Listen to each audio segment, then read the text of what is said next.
नमस्कार। आप देख रहे हैं बियॉन्ड बॉर्डर्स और मेरा नाम है अनुज। पाकिस्तान की जेल में बंद पूर्व प्रधानमंत्री इमरान खान के साथ हैवानियत की गई है। पाकिस्तानी सेना किस हद तक गिर गई है, इसे पाकिस्तानी मेजर की इमरान खान के साथ जेल में करतूत से समझा जा सकता है। आज के एपिसोड में इमरान खान को क्यों मोलेस्ट किया गया, पहलगाम आतंकी हमले पर लॉरेंस बिश्नोई की धमकी के बाद पाकिस्तान में किस तरह खौफ का माहौल है और हाफिज सईद को बचाने के लिए क्या क्या किया जा रहा पाकिस्तान में, कौन पाकिस्तानी सेना के फाइटर जेट F-16 को लेकर उड़ गया, पीओके में हजारों की संख्या में मदरसों को क्यों बंद कर दिया गया, इन खबरों पर बात करेंगे एक एक कर। लेकिन सबसे पहले उस नैरेटिव पर बात करेंगे जिसमें मोदी को पाकिस्तान पर तुरंत हमले के लिए उकसाया जा रहा। लोग यह भी सवाल कर रहे हैं कि भारत तुरंत हमले का जवाब क्यों नहीं दे रहा। आज के वीडियो में दोस्तों बहुत कुछ है, अंत तक बने रहें, अपनी राय भी जरूर दें। दोस्तों, एक बड़ा सवाल है इस वक्त कि पहलगाम हमलों के बाद प्रधानमंत्री मोदी ने पाकिस्तान पर हमला क्यों नहीं किया। इसी सवाल पर विपक्ष हल्ला मचाए हुए है इस वक्त। उसे आप सोशल मीडिया पर उनके बयानों में देख रहे होंगे। माहौल ऐसा है कि ओवैसी जैसे नेता भी चाहते हैं आज की तारीख में कि भारत पाकिस्तान पर हमला कर ही दे और तुरंत कर दे। भारत देर कर रहा है। दुनिया में दो नेता, डोनाल्ड ट्रंप और नरेंद्र मोदी, ऐसे नेता हैं जिनके दिमाग में कौन सी पिक्चर चल रही कोई नहीं जानता सिवाय उनके। पहलगाम के बाद मोदी के मन में असल में क्या है यह तो नहीं पता, लेकिन मोदी की राजनीति को जो करीब से देखते हैं, जानते हैं, देखते आए हैं, उन्हें कुछ चीजें जरूर पता होंगी और इसी आधार पर पाकिस्तान के लिए प्रधानमंत्री मोदी क्या कर सकते हैं हम और आप अंदाजा लगा सकते हैं। मोदी जी की स्टाइल थोड़ी सी अलग है। प्रधानमंत्री मोदी थकाते हैं या औचक फैसला करते हैं, औचक हमला करते हैं अचानक से, बिल्कुल आप तैयार नहीं होंगे उस वक्त हमला कर देंगे। ऐसा फैसला करते हैं अचानक कि आपको उसकी भनक तक नहीं लगेगी। सीधा हमला करना मोदी का अंदाज बिल्कुल नहीं है। उनके किसी भी फैसले, किसी भी राजनीतिक रणनीति को आप उठा करके देख लीजिए। मोदी बहुत धीरज से काम करते हैं, लेकिन भविष्य के लिहाज से ठोस काम करते हैं। नागरिकता कानून और किसान आंदोलन को ही आप देख लीजिए। दिल्ली घेर कर महीनों बैठे रहे लोग, प्रधानमंत्री ने कोई तवज्जो नहीं दी, थकाकर बुरी तरह से पस्त कर दिया। एक उदाहरण आप नोटबंदी वगैरह का भी ले सकते हैं। 8 बजे अचानक से प्रधानमंत्री मोदी टीवी पर दिखे और पुराने नोटों को बंद करने का फरमान सुना दिया। किसी को उम्मीद नहीं थी। तो पाकिस्तान के लिए मोदी की अपनी योजनाएं हैं। दूसरा एक उदाहरण आप सर्जिकल स्ट्राइक का भी ले सकते हैं। पाकिस्तान के लिए मोदी पिछले 10 साल से काम कर रहे हैं। उन्होंने पाकिस्तान को थका के, पस्त करके पका लिया है 10 सालों में। इसी थकावट में पाकिस्तान ने अपना सबसे बड़ा हथियार चला, यह जानते हुए भी कि प्रधानमंत्री के रूप में वहां पर मोदी बैठे हैं। वो हथियार क्या था? पहलगाम में निर्दोष लोगों पर हमले का। तो पहलगाम जैसे हमले पर भारत सीधा मोर्चा खोल सकता है। पाकिस्तान को यह बात भली भांति पता थी, क्योंकि दिल्ली में प्रधानमंत्री नरेंद्र मोदी बैठे हुए थे। अब तो वो विपक्ष जो नागरिकता कानून का विरोध कर रहा था, पहले कश्मीर में 370 का विरोध कर रहा था, 3 तलाक का विरोध कर रहा था और अमूमन हर उस चीज का विरोध कर रहा था जो भारत की संप्रभुता को सुरक्षित करने की दिशा में उठाए गए जो सरकार के कदम थे, फैसले थे, उनका विरोध कर रहा था। वह अब क्यों चाहता है कि मोदी पाकिस्तान पर हमला कर दे? मोदी पाकिस्तान पर हमला क्यों नहीं कर देते? अभी तो मोदी बता रहे हैं कि देखो, नागरिकता कानून क्यों सही है, वक्फ को जरूरी क्यों वे बता रहे थे, एनआरसी क्यों भारत की मजबूरी है। अभी तो प्रधानमंत्री मोदी ऑनलाइन विवाह और मेडिकल टूरिज्म के नाम पर भारत में पाकिस्तानी पैदा किए जाने वाले रैकेट का भंडा फोड़ रहे हैं कि भैया देख लो, खुली आंखों देख लो, दीमक कहां तक पहुंच गया है तुम्हारे घर में। प्रधानमंत्री मूर्ख थोड़े हैं जो पाकिस्तान और विपक्ष की योजनाओं के तहत कोई फैसला लेंगे। तुरंत हमला करने पर पाकिस्तान इस्लाम के नाम की जंग का आड़ लेकर बच जाएगा, जो असीम मुनीर चाहता है। जैसे पाकिस्तान पिछले 75 साल से भारत से बचता रहा है। पाकिस्तान तो हर जंग का नतीजा जानता था कि उसे भारत से करारी शिकस्त मिलेगी, लेकिन अब तक हर एक शिकस्त ने उसे बचा लिया, बिखरने से बचा लिया, टूटने से बचा लिया, डूबने से बचा लिया। पाकिस्तान दोस्तों जब भी बिखरने को होता है वह भारत पर हमला करता है, जैसे उसने पहलगाम में किया। बलूचिस्तान, खैबर, गिलगित बाल्टिस्तान में पिछले 10 साल से जो मेहनत की गई है उसके नतीजे पिछले कुछ महीनों से निकल करके सामने आ रहे हैं, उसे आप देख रहे होंगे। मामला इस वक्त निर्णायक मोड़ पर है और यही पाकिस्तान का स्थायी इलाज भी है।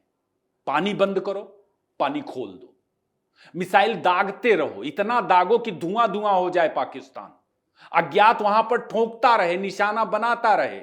इनका सोशल मीडिया बंद कर दो भारत में, इनके कारोबार पर पाबंदी लगा दो।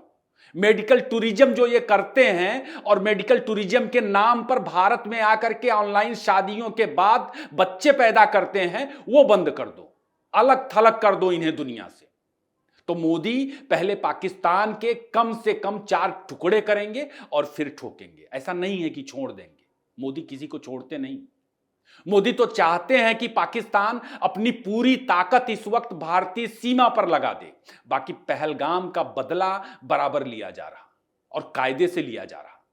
पाकिस्तान के टुकड़े होने के बाद मोदी पाकिस्तान की जरूरत पड़ने पर ठुकाई भी करेंगे और उसकी यह इच्छा भी, जो जंग की उसकी इच्छा है, उसको भी पूरी करेंगे अगर बची रह जाएगी तो। यह भी हो सकता है कि मोदी पाकिस्तान को ठोकने की बजाय दोस्तों पूर्वी सीमा पर बांग्लादेश का बाजा न बजाना शुरू कर दे। सबका ध्यान पाकिस्तान पर लगा है, लेकिन बांग्लादेश के मोर्चे पर अगर आप देखेंगे तो इस वक्त ज्यादा बड़ी तैयारियां आपको नजर आएंगी। देश की सुरक्षा से जुड़ी बैठकों से कांग्रेस को हमेशा बाहर रखने वाले प्रधानमंत्री मोदी कांग्रेस के कहने पर कोई कदम नहीं उठाने जा रहे हैं। आप लोग कांग्रेस के नैरेटिव में ना फंसे।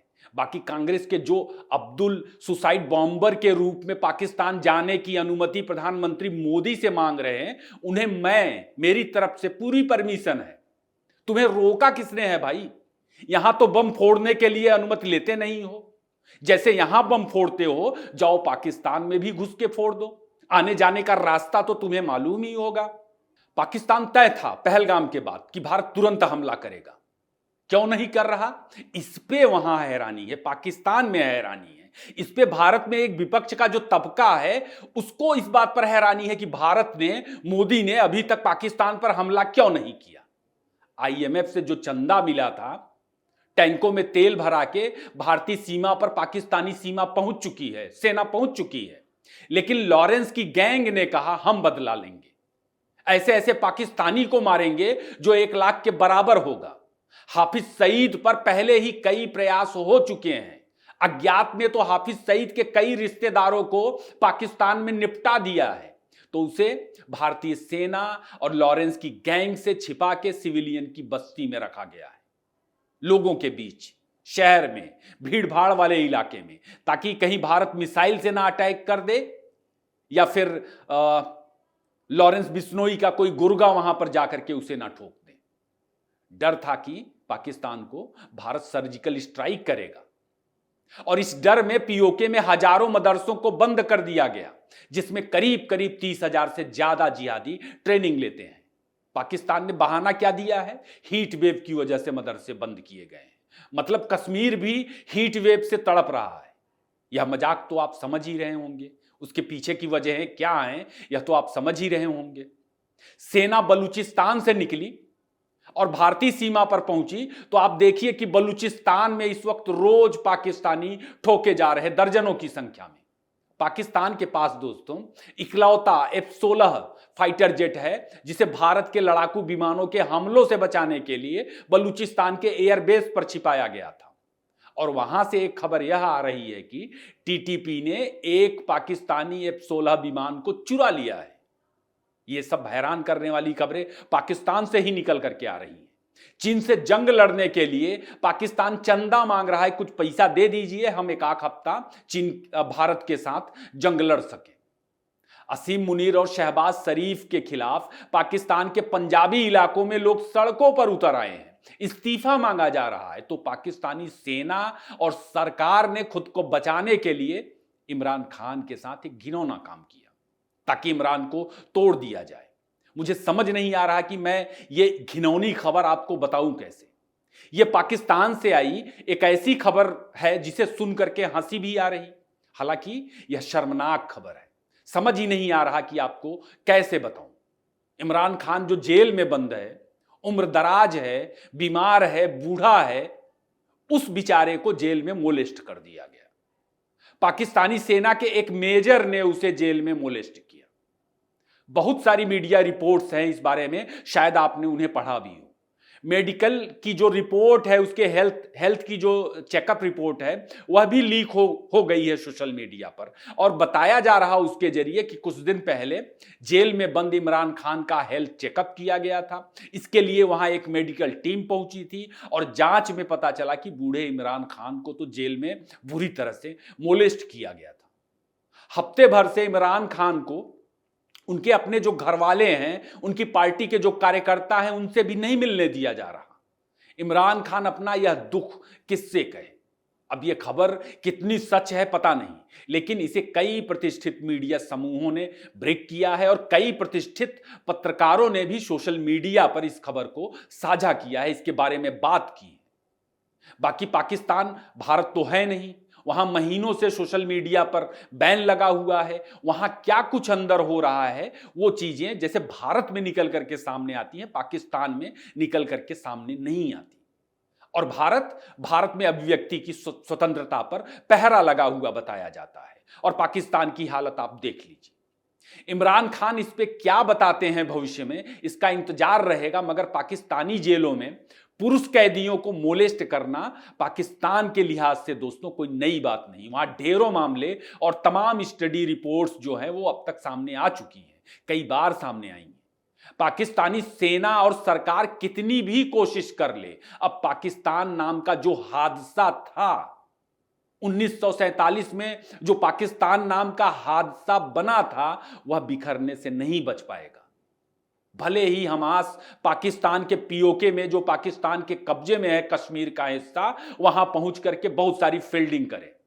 तो जिन लोगों को भारत की तरफ से पाकिस्तान पर हमले का इंतजार है, वे थोड़ा सा धीरज रखें। ये मोदी जी की फिल्म है, वे निराश नहीं करेंगे, मगर फैसला वे अपने अंदाज में ही लेंगे, भरोसा रखें। बाकी अब्दुल को पाकिस्तान में जाके लड़ने की जो चुल मची है, तो वह जा सकता है, उसे कौन रोक रहा। लॉरेंस गैंग भी तो अपने तरीके से वहां काम कर ही रहा। लॉरेंस के साथ अमित शाह ने कोई कॉन्ट्रैक्ट तो साइन नहीं किया था, और लॉरेंस बिश्नोई ने भी अमित शाह से कोई अनुमति तो मांगी नहीं थी। आज के लिए बस इतना ही। वीडियो कैसा लगा जरूर बताएं, इसे ज्यादा से ज्यादा लाइक और शेयर करें। आपने इतना वक्त दिया। फिर किसी नए विषय के साथ मुलाकात होगी। धन्यवाद।